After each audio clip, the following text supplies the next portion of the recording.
This episode is brought to you by Progressive Commercial Insurance. Business owners, meet Progressive Insurance. They make it easy to get discounts on commercial auto insurance and find coverages to grow with your business. Quote in as little as 8 minutes at progressivecommercial.com. Progressive Casualty Insurance Company. Coverage provided and serviced by affiliated and third-party insurers. Discounts and coverage selections not available in all states or situations. I'm Jeffrey Rosen, President and CEO of the National Constitution Center. A few years ago, learning about the forgotten meaning of the pursuit of happiness changed my life. When the founders wrote that famous phrase in the Declaration of Independence, they meant an ongoing commitment to self-improvement and lifelong learning.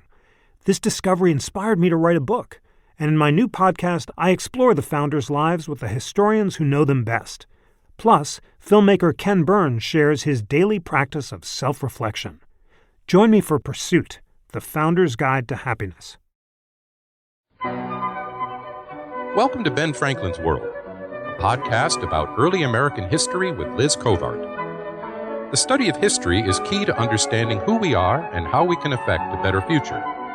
Ben Franklin's World will introduce you to historical people and events that have impacted and shaped our present-day world. And now, here's your host, Liz Covart. Hello, and welcome to episode 86 of Ben Franklin's World, the podcast dedicated to helping you learn more about how the people and events of our early American past have shaped the present-day world we live in. Today, we're going to do something a bit novel in Ben Franklin's World. We're going to investigate the life of Benjamin Franklin. I know, it sounds a bit crazy, but I think we're going to have a lot of fun. Given that Franklin lived such a long and rich life, we need a bit of focus for our investigation. So today, we'll explore how Franklin came to live in London and how living in that cosmopolitan city, which sat at the center of the British Empire, affected Franklin and how he viewed the world. Our guide for this exploration is George Goodwin, author of Benjamin Franklin in London, The British Life of America's Founding Father. During our investigation, George reveals the story behind how Benjamin Franklin became a printer, details about Franklin's various stays in London, and how Franklin came to embrace the politics of the American Revolution. But first, have you sent me your questions yet? By listener request, episode 100 will be an interview with me, and I'd like to use the opportunity to answer your questions. So, what would you like to know about me or the show? Send your questions to liz@benfranklinsworld.com, tweet me @LizCovart, or post a comment in Ben Franklin's World, our listener community on Facebook. Okay, are you ready to enter Benjamin Franklin's world? Let's go meet our guest historian. With tidings and wisdom to share about our early American past, here is this week's special guest. Our guest is the honorary writer-in-residence at the Benjamin Franklin House in London. He has written 3 books, including Fatal Rivalry, Henry VIII, James IV, and the Battle for Renaissance England, and, most recently, Benjamin Franklin in London, The British Life of America's Founding Father. Welcome to Ben Franklin's World, George Goodwin. Well, thank you very much indeed, Liz. I'm very much looking forward to this. George, your previous books have centered on English history during the 15th and 16th centuries. How did you come to study Benjamin Franklin and his world in London during the 18th century? Partly serendipity. My first 2 books were commissioned. They tied in with anniversaries. The first one was on the Wars of the Roses, centering on the Battle of Towton, which is the bloodiest battle ever fought on English soil, but a battle that people really didn't know too much about. So that was for the 550th anniversary. And the second one was on James IV of Scotland and Henry VIII, really putting forward that James IV was the greatest Scottish king, or rather would have been, had he not lost the Battle of Flodden, and that was to time with the 500th anniversary. Now, I was just finishing off that book, and I was standing in my kitchen having a cup of coffee, and on the radio they had a program called In Our Time, which is an excellent BBC Radio 4 program, and they had a program on Benjamin Franklin. And I thought to myself, the 18th century has always been the period that has interested me the most, and I was thinking of doing an 18th century book, but I I have to say that I hadn't realized that there was this enormous great gap, that nobody had written specifically about his time in London, which is obviously an incredibly important part of his life. So I thought, marvelous, here's my next book, and here's an opportunity to spend 2 years investigating the life of one of the greatest Americans who's ever lived. It's really interesting that you found so few books about Franklin's time in London, especially since Benjamin Franklin was British. He lived within the British Empire, and his father immigrated from England during the 17th century. Would you tell us why the Franklin family left Old England for New England? In Benjamin Franklin's autobiography, which must be sort of described as the first great celebrity autobiography, it's not quite warts and all. I mean, he's very good at presenting things in the light that he would like them to be seen. So, for instance, in the autobiography, he says that his father left England for North America in 1683 because of religious persecution. That's actually not quite true. He was an economic migrant, and the reason being that Franklin's father, Josiah, and indeed the rest of the family, were silk dyers. And silk being very much a luxury good, there was a tendency for there to be ups and downs in economic conditions. He, along with his elder brother, also called Benjamin, decided that they would be better off economically if they migrated to North America. And once there, he went to Boston, the more sort of puritanical Boston, so not quite such a demand for silk, so he became a tallow chandler and soap maker with his own business. What I find curious about Benjamin Franklin is, as the ninth and youngest son of Josiah and Abby of Folger Franklin, Franklin's parents wanted him to be their tithing son, a son who entered the ministry. But Franklin became a printer. Would you tell us how that happened? Well, it's almost the sort of feeling that Josiah had that this was like a tithe, that he was going to give this son to the church, but young Ben rather resisted this. He actually wanted to go away to sea, like one of his elder brothers. Now, I should point out that, in fact, Josiah's first wife, who came with him from England, she died, and he remarried a girl from Nantucket, and Ben was the youngest son of the second family. But as I said, Ben resisted this. An elder brother had gone to sea, and Josiah was extremely keen that this shouldn't happen. And what he did is he took Ben around to see various different trades.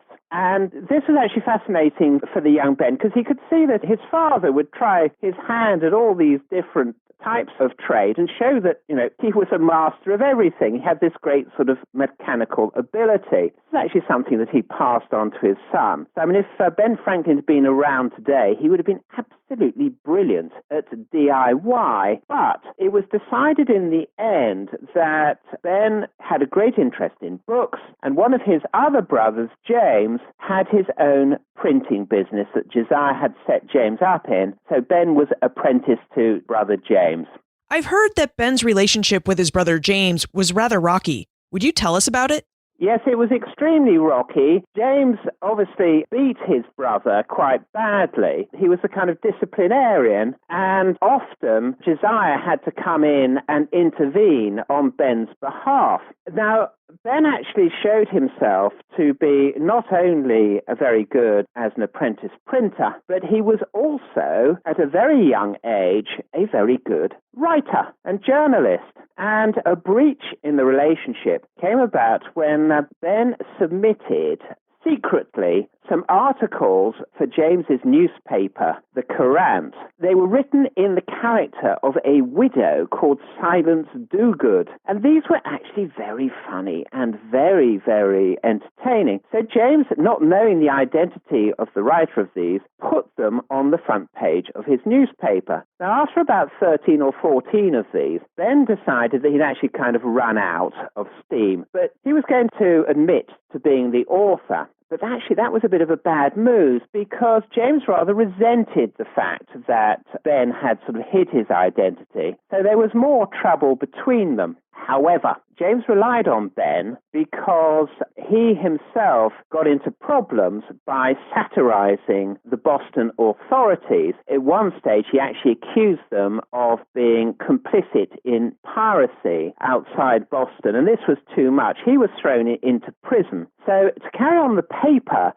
had to be published under the name of another Franklin, young Ben. However, when James got out, he tried to reinforce the discipline, but this was too much for Ben, and because Ben had actually been given the authority over the paper, this had, in a sense, breached the apprentice relationship legally, and he was actually able to leave. He sort of fled, and James was unable to do anything about it. James was actually able to try and stop Ben getting any work in New York, which is where he went to first, but then he went to Philadelphia and set himself up in Philadelphia. Again, in the autobiography, you have Ben's description of him arriving in Philadelphia, reliant on the kindness of Quaker strangers, but in fact, again, that's slightly overdone because he had a skill. He had a great skill. He was a printer and was able to get work pretty much anywhere, and he quickly got that in Philadelphia, and then he was free from the grip of his brother. That's really interesting because we often think of Ben Franklin as a runaway,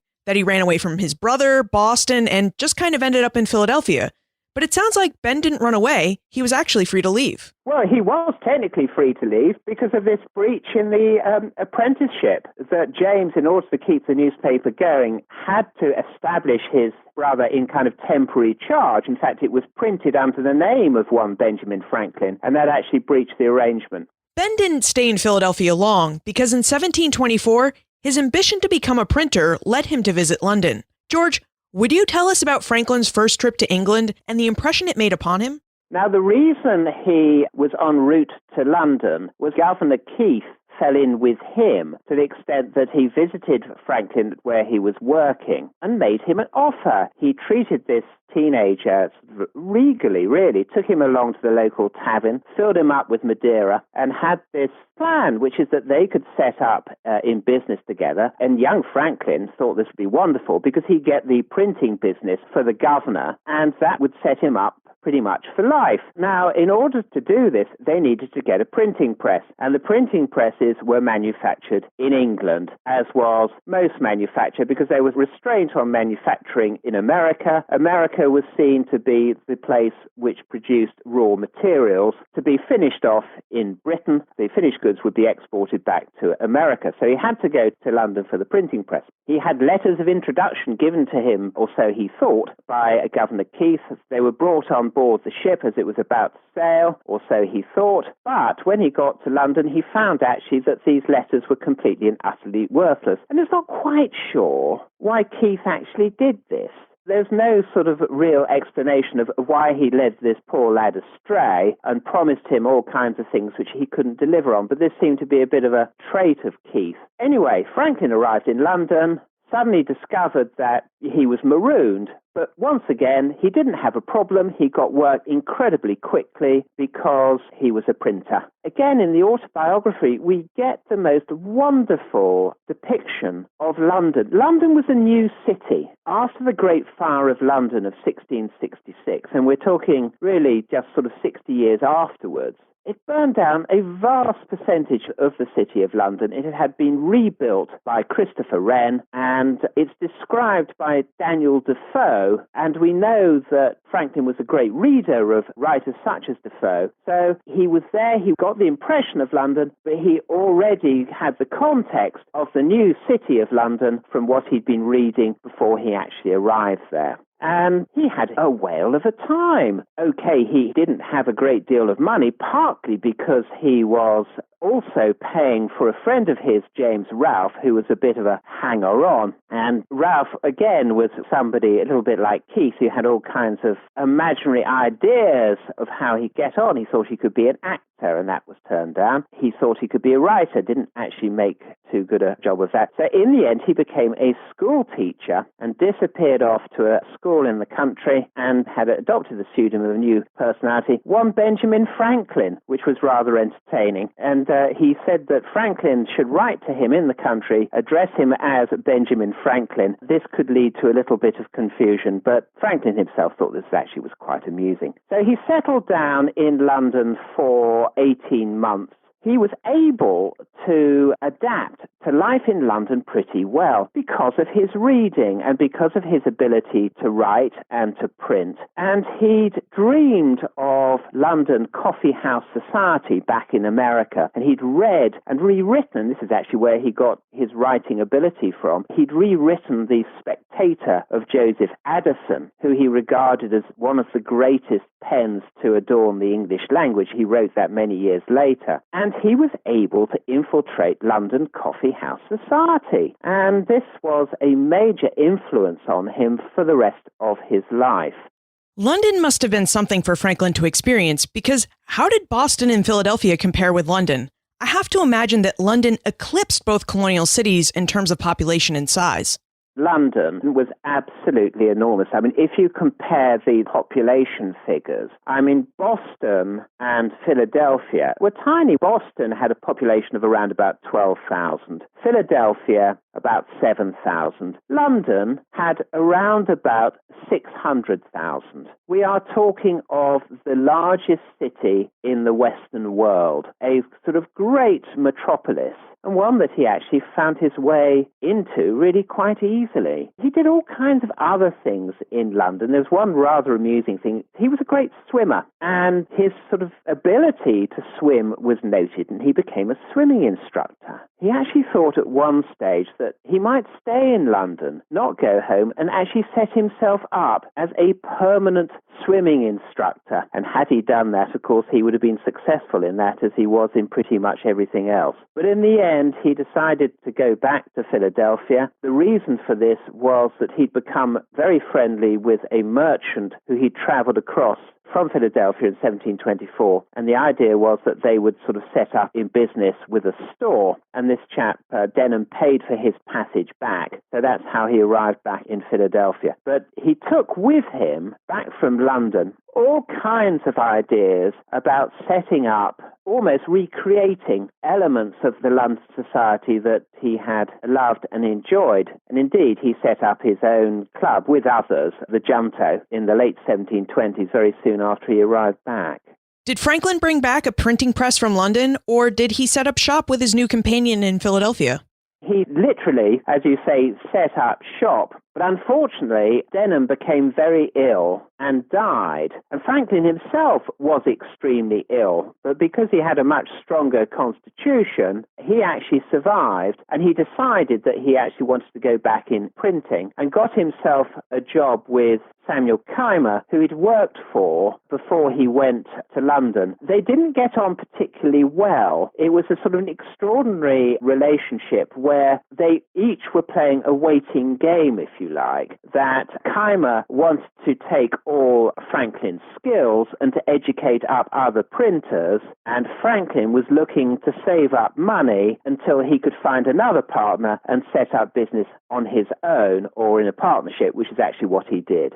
Yeah. Would you tell us about Benjamin Franklin's printing partnership? Because Franklin goes on to establish a printing empire.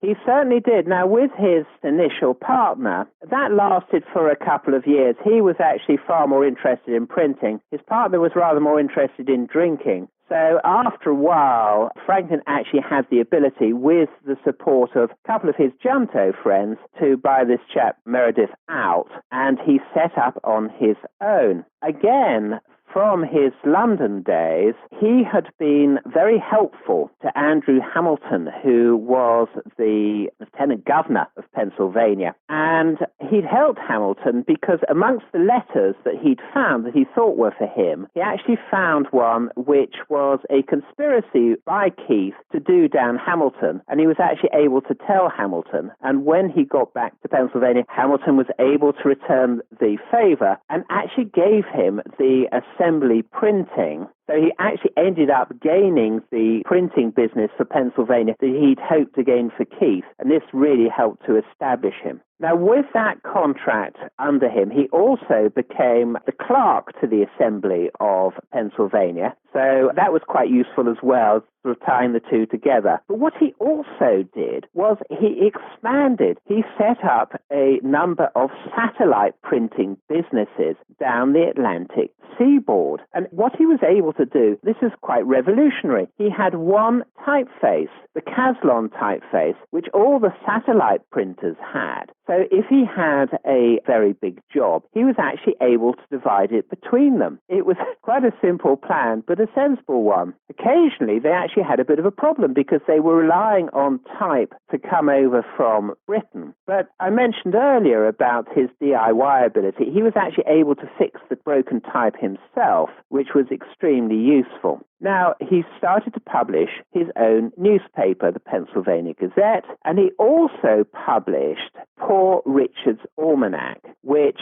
was an essential annual for people living in Pennsylvania, mainly out of the towns, because it gave them crucial information such as the moon, sun, tide times, and sort of information, saints' days, etc., that they might need on a kind of annual basis. But it also had entertaining articles, and this is where a lot of the Benjamin Franklin quotes come from. So we have the Death and Taxes quote, which actually, he was very good at this. He was very good at taking other people's quotes and making them better. So the original version of the Death and Taxes quote actually came from Daniel Defoe, but he filled up the almanac with quotes. Actually, a particular favorite of mine is 3 can keep a secret if 2 of them are dead. So these became very entertaining annuals that were appreciated, and he made a fortune out of them. He was the top almanac seller along the Atlantic seaboard, which of course he was able to sell through his satellite printing businesses.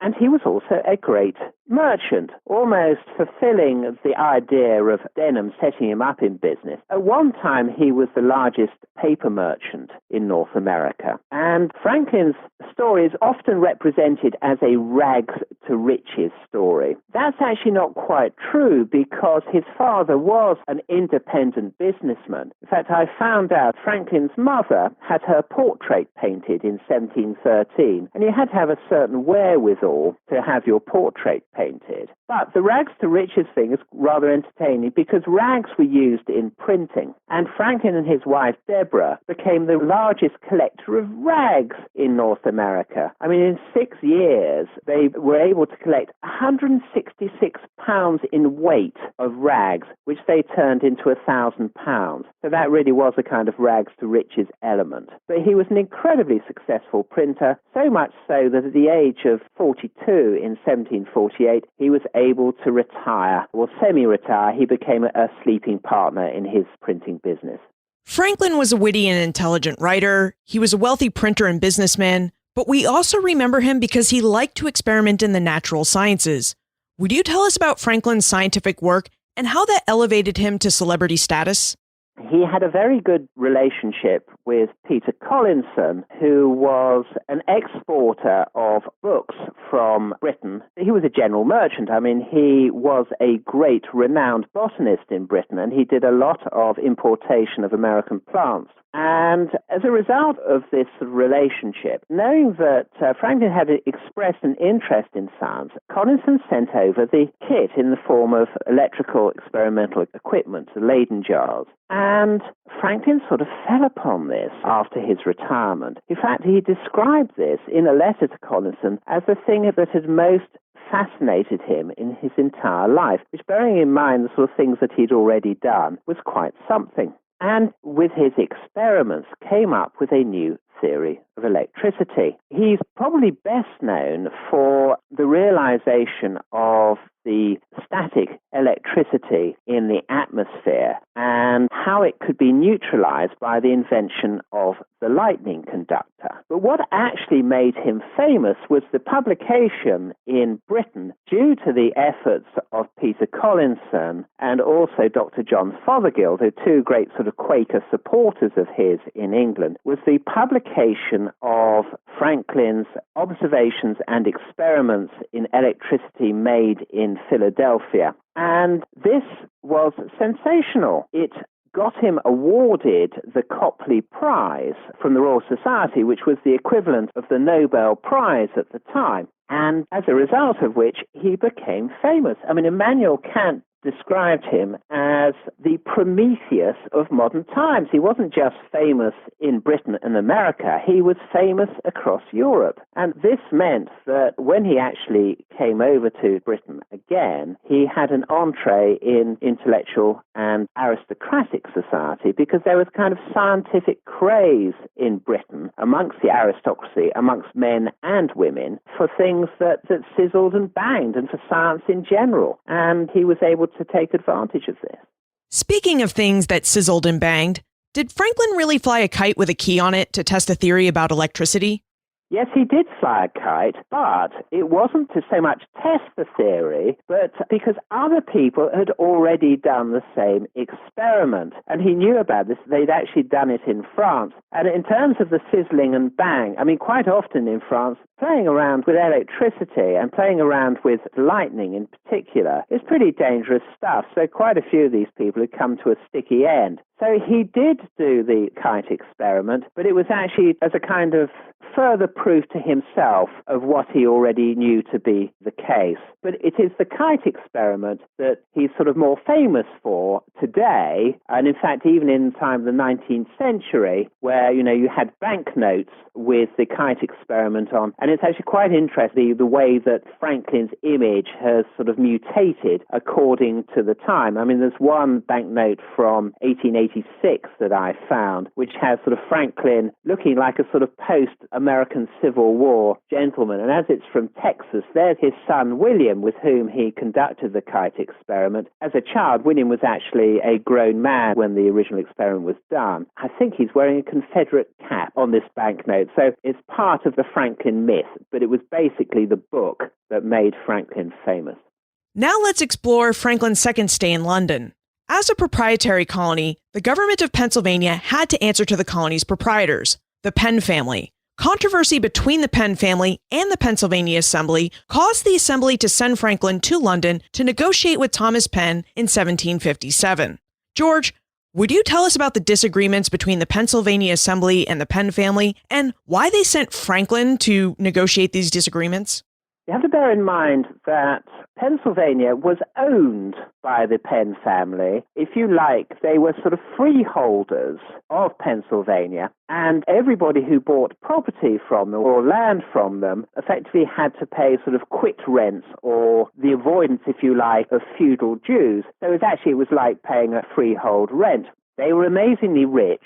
They were absentee landlords in London. Thomas Penn was the son from a second marriage with William Penn, and he and his brothers had actually converted from being Quakers to the Church of England and established themselves within the English aristocracy. So they appointed lieutenant governors to manage Pennsylvania for them. But there was a sort of division of rule, if you like, because the lieutenant governors had to run Pennsylvania along with the Pennsylvania Assembly. Now, the major problem that the two parties had was that the Penn family didn't pay any taxes.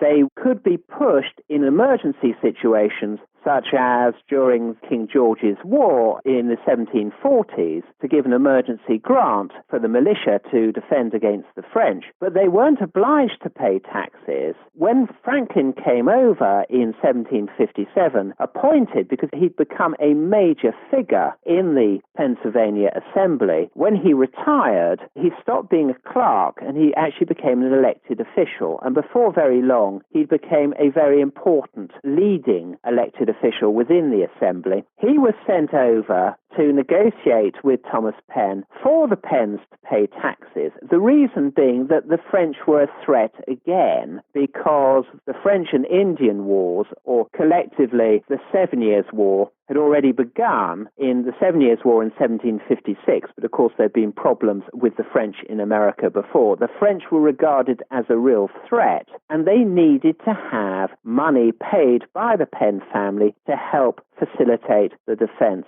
of Pennsylvania. So Franklin was sent over to be a representative of the Assembly of Pennsylvania to try and negotiate with Thomas Penn and also to represent the Assembly's affairs in London as a lobbyist, not only to the Penn family but to the British government in general. Was it typical for colonies to send representatives to London to lobby members of Parliament on their behalf? Oh, absolutely. One can almost sort of think in terms of a comparison with lobbyists today, both here in Britain and also very much in Washington. The agents were representatives of the colonies. They were there to talk to the government and to prospective members of future governments. They were to be a sort of a two-way service, if you like, of passing on news and informing the Assembly of parliamentary acts that had been passed. They presented petitions to the king, which was effectively to the government, and they promoted trade, they settled land disputes, they handled the colony finances in London. They were truly representatives. And we have to remember that the colonies, when Franklin came over in 1757, they didn't necessarily get on at all well when it came to settling land disputes. There were often near wars over land to the west, and they actually needed to have the British government, the Privy Council, and at the end, the Attorney General, to actually sort out these disputes. So they were very, very important figures. What did Franklin think of London 30 years after his first trip? Well, he found that it had expanded even more. I mean, the population figure is sort of quite difficult to pin down. But, I mean, if we take the figure between 1700, I mean, just before Franklin's birth, and around about 1750, where we have pretty clear evidence of population in 1700 was 575,000. Just 50 years later, it had expanded to 675,000. The whole of what is now sort of Mayfair and Belgravia had been opened up. A new bridge had been built at Westminster Bridge. Further bridges were being built. And this was actually expanding London to the west. And it was a very, very rich, even richer than when he'd been there before, a rich and vibrant city. So what was Franklin's life like? And how did he negotiate London society and all of its social hierarchies? The aforementioned Peter Collinson was incredibly helpful to him because through his botanical imports from America, he had become a great favorite of members of the British aristocracy. We have to remember this is the age of capability, great sort of landscape gardening projects, and sort of the creation of what we now regard as sort of traditional 18th century parkland. And one of his key patrons was the Earl of Bute. Now, the Earl of Bute was tutor to King George III. He'd been a great friend of King George's father, and in that had been one of the prime movers in what we now know as Kew Gardens. But the key thing was that Collinson was able to introduce him to Bute. Now, there was a difference between 1757 and 1760. When he came over in 1757, it was the sort of final years of George II, and the ministers in post were actually quite sort of tied in with or supportive of Thomas Penn and supportive of Thomas Penn's attitude towards Franklin, which was that Franklin might have sort of traction with people who were interested in science, but not with the men in power. When Bute came into power, which he did with the ascendancy of George III in 1760 to the throne, Franklin, via Collinson, and actually via a number of other people, became quite well connected with Bute, and this introduced him properly into aristocratic political society. So he was in a very, very strong position. Franklin spent the early days of the American Revolution in London, so let's take a look at how he experienced the event. On 22 March 1765, Parliament passed the Stamp Act. The goal of the act was to raise revenue from the colonies that would defray the cost of the 10,000 troops Great Britain had stationed in North America to protect them. Prior to passing the act, Prime Minister George Grenville met with colonial agents such as Benjamin Franklin to discuss the act. George, would you tell us about Franklin's involvement with the Stamp Act? Franklin actually came up with an extremely good plan, which was to suggest to Grenville that instead of introducing this Stamp Act, which we have to bear in mind was a stamp on every single negotiated piece of paper. So it wasn't just on house sales, but it was on university degrees, playing cards, on newspapers. Now that was a bad idea because, of course, it brought the newspapers out against it. What Franklin suggested would be a much better idea would be to introduce paper currency and have a 6% coupon on it. So it would be a way of boosting and securing trade, but also giving a sort of firm government revenue. This was rejected. So what Franklin did was he took the attitude that the Stamp Act was going to be inevitable. So he suggested a stamp tax collector, his friend John Hughes, might be the stamp collector for Pennsylvania. However, as we know, the Stamp Act created absolute uproar in America because this was seen to be going against the American charters where the American assemblies and the colonies were responsible for raising an internal tax, not the British government. Franklin realized quite late what the problem was. He heard back from his wife, Deborah, that there had been sort of an attack on his house because he was actually blamed for the Stamp Act. However, he came out of it absolutely smelling of roses because Grenville's government fell, the Marquis of Rockingham's government came in, and they introduced a parliamentary inquiry to which Franklin was the absolute star witness, a result of which the Stamp Act was removed, and he was a great hero. Of course, it helped the fact that his exploits were able to be sort of bruited abroad through the newspapers, which of course he was still the sleeping partner in. So he came up, as I said, smelling of roses, and there was actually a slight fly in the ointment, which in order to get the repeal through Parliament, Rockingham introduced the Declaratory Act, which said, oh, well, this was actually for the British backbenchers. What it said was that they would have the right to tax the American colonies, but don't worry about that. It's something we're not going to actually enforce.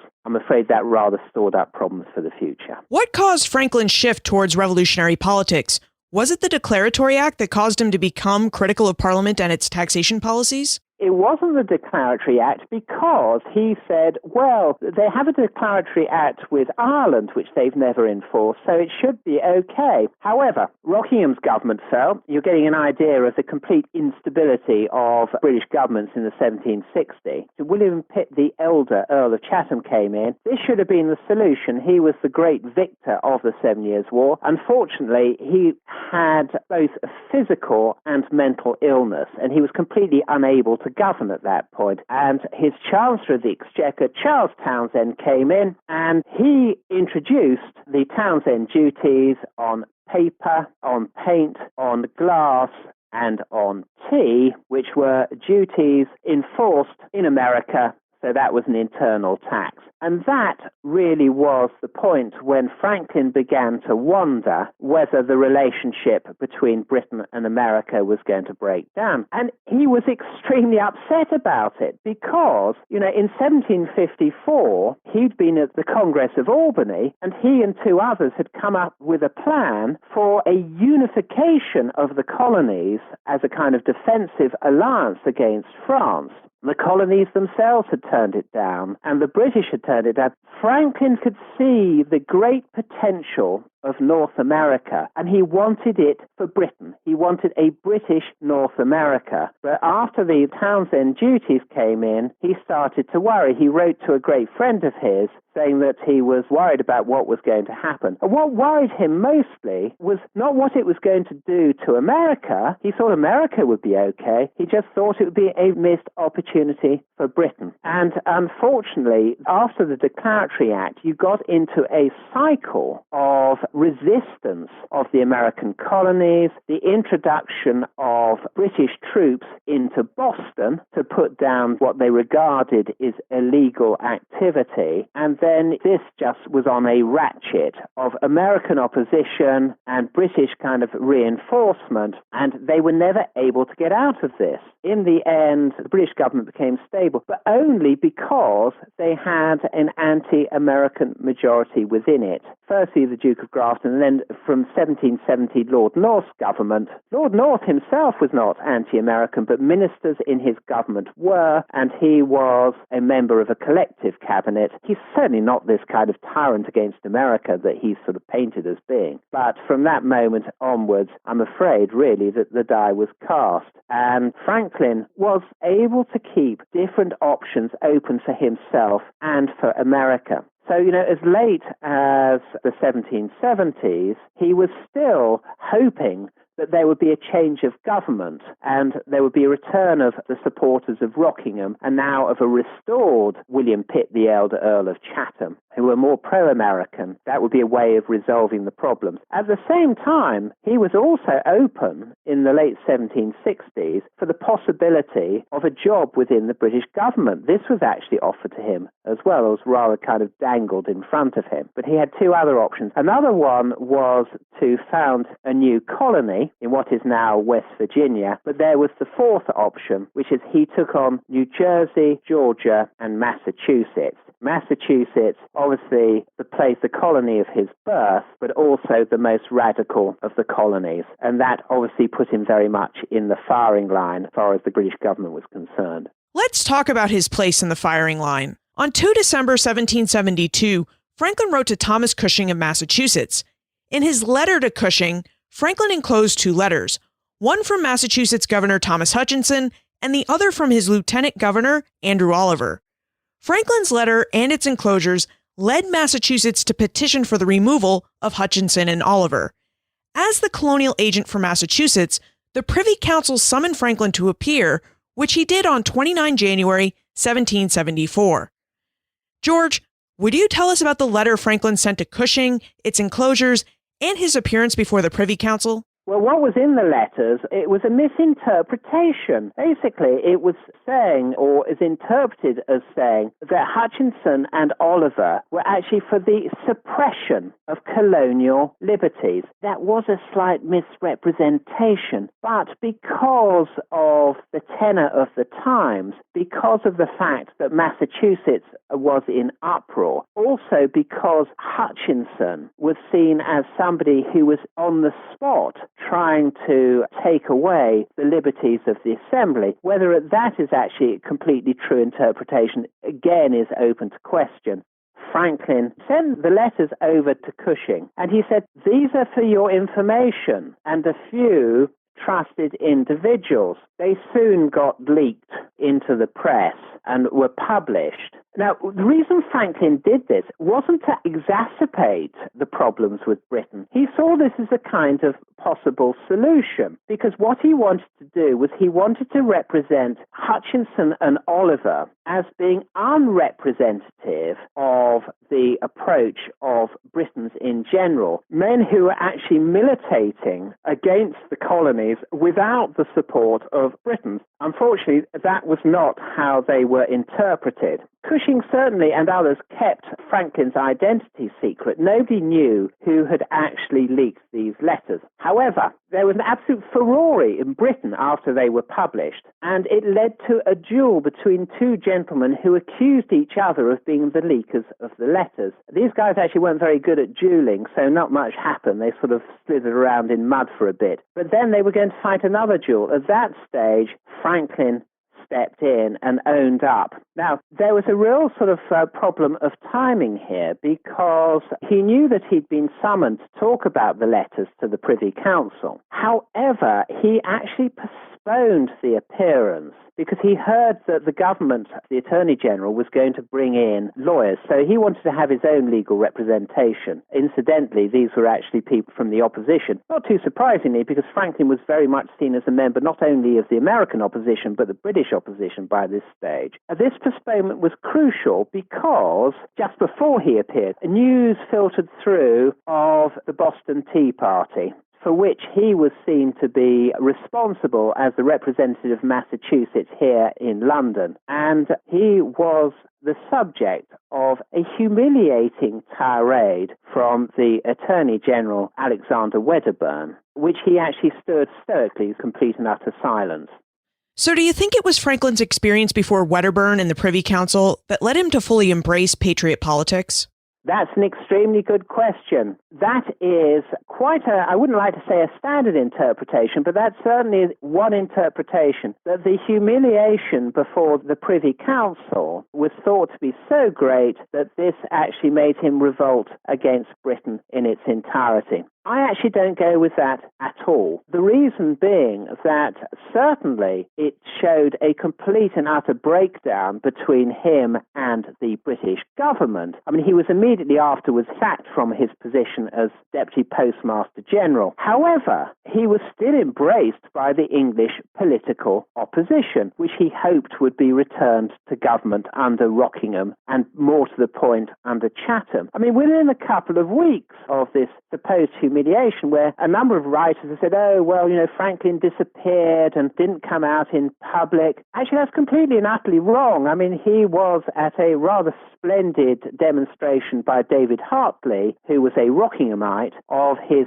fire retardation process, i.e. sort of set fire to a house and they all watched as it didn't burn. The documents show that he was not only there with Hartley, but also still going to the clubs that he'd always gone to. So, he was accepted within the clubs of the Royal Society, and most importantly, he started in the summer of 1774 to have meetings with the Earl of Chatham to come up with a solution. And eventually, in early 1775, Chatham actually came up with his proposal. And it was the complete and utter rejection of Chatham's proposals in February 1775, and the attack on Franklin himself as being part of that process. In fact, the Earl of Sandwich said, in response to Chatham's speech and introduction of the proposals for a settlement, he said that he thought that this could not be the product of an Englishman, that he thought it was the product of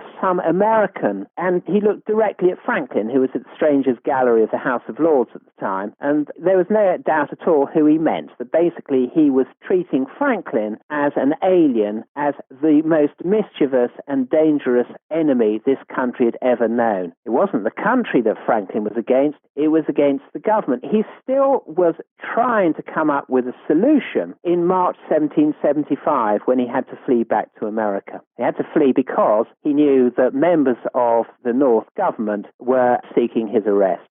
It's time for the Time Warp. This is a fun segment of the show where we ask you a hypothetical history question about what might have happened if something had occurred differently or if someone had acted differently.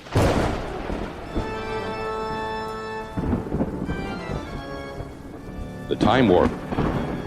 Historians can't predict the future, but they can speculate about what might have been. In your opinion, what might have happened if Parliament hadn't rejected the Earl of Chatham's proposal? Would Ben Franklin have remained loyal to Great Britain? And if so, what effect would the absence of Patriot Ben Franklin have had on the American Revolution? Well, if Parliament had accepted Chatham's proposal, and actually I'm afraid by 1775 it was extremely unlikely because there was a very strong permanent majority for the government. I mean, the opposition did very well if they actually got a third of the vote in the two houses of Parliament. But let's assume that Chatham had actually come up with a solution. Well, had there been a solution, there would have been no American War of Independence because there would have been no reason for there to have been one. Looking back and thinking about it now, almost the extraordinary behavior of the British government, that they managed to get all all the colonies to support Boston, which was the most radical place in America, and actually come behind it. That was actually the most extraordinary thing about the coming of the American Revolution. And, I really do think that it was a revolution made in Britain, and it was made by the activities of the British government, who really didn't actually understand the true feelings of their American subjects, whatever Franklin would have presented to them. I'm afraid by that stage, that was kind of like the fixed view. Now that you've had time to commune with the 18th century, are you working on another 18th century project? I'm thinking of actually taking this forward, and it will be not so much a biography of Benjamin Franklin, but Benjamin Franklin will have a key role. I'm thinking of doing a book on the Americans in London and in Paris during the American Revolution, and with the provisional title of Benjamin Franklin's War. Because the extraordinary thing is that John Adams believed, or rather feared, that in future ages, Washington and Franklin would be given all the credit for the victory in the American Revolution. In fact, that's really not that far off, because after all, Franklin went to France, he brought the French into the war, and he kept them there. And after all, it was the French Navy that cut off the British Navy and allowed the encirclement at Yorktown. Is there a website where we can go to find out more information about you and how we can get in contact with you if we still have questions about Benjamin Franklin's time in London? Well, do, please. I have my own website, which is georgegoodwin.com. And if you send an email to george@georgegoodwin.com, then it will come through to me. George Goodwin, thank you for helping to bring Ben Franklin into Ben Franklin's world. We really enjoyed our conversation with you. Thank you very much indeed, Liz. I very much enjoyed it. Franklin's time in London allowed him to understand English culture in a way that most of his fellow Americans could not. Unlike Franklin, they did not have the first-hand opportunities to experience English culture in London because most did not have the opportunity or the wherewithal to journey across the Atlantic Ocean. Of course, the same could be said of Britons who lived in the British Isles. Most of them never had the opportunity to venture across the Atlantic and experience British American culture. Like their American counterparts, what they knew of their brethren across the ocean came from newspapers, books, speeches, artwork, or perhaps a chance meeting with a North American. Franklin's understanding of both British and British American cultures, not to mention his global renown as a scientist, made him an ideal colonial agent. As George revealed, by the time Franklin returned to London in 1757, he had enough money and reputation to mix with the movers and shakers of British government. He knew how to socialize with and lobby these men on behalf of Pennsylvania, New Jersey, Massachusetts, and Georgia.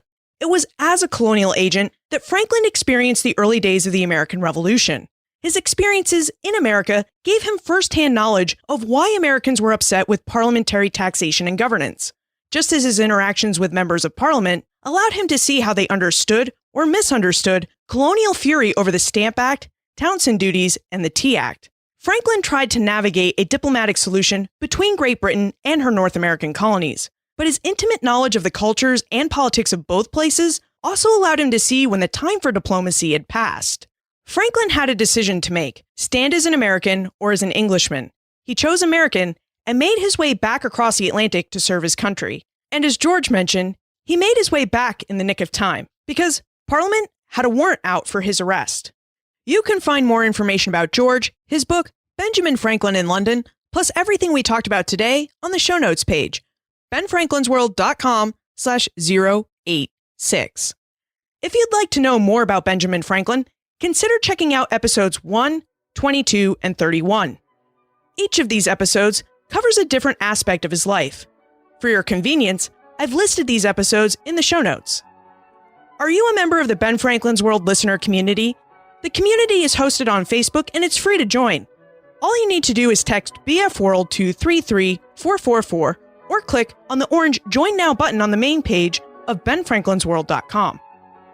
Finally, what do you think would have happened if Benjamin Franklin had remained loyal to Great Britain? Send your answers to liz@benfranklinsworld.com, tweet me @LizCovart, or post a comment on the show notes page for this episode or in Ben Franklin's World, our listener community on Facebook. And remember, never leave till tomorrow that which you can do today.